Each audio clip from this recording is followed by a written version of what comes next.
এই কোন রকম গাড়ি চালিয়ে এই পৈতৃক প্রাণটা নিয়ে এই কোন রকম পালিয়ে যেছি। আর অমন করে হাঁপাচ্ছ কেন? কি হয়েছে তোমার? অ্যাক্সিডেন্ট মানে লোক টোক চাপা দিয়েছো? পড়তে না স্যার, অ্যাক্সিডেন্ট পুরোপুরি হয়নি, এই হতে হতে বেঁচে গেছে।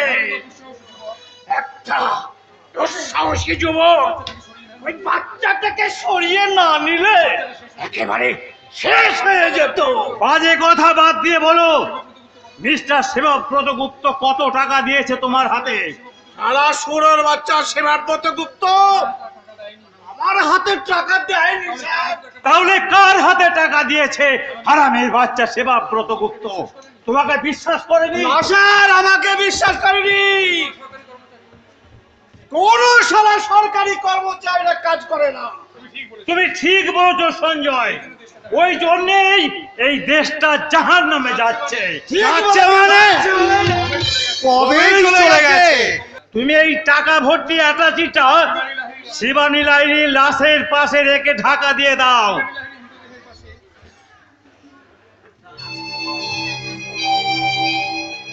শিবানী লাহিড়ীর মৃতদেহের পাশে এই 50,000 টাকা ভর্তি অ্যাটাচি। অথচ শিবানী লাহিড়ী মাত্র 5টা টাকার জন্যে, মাত্র 5টা টাকার জন্যে আত্মহত্যা করেছে।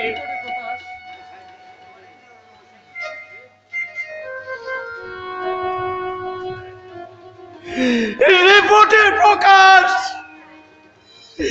এটাও নাকি সমাজতান্ত্রিক আত্মহত্যা।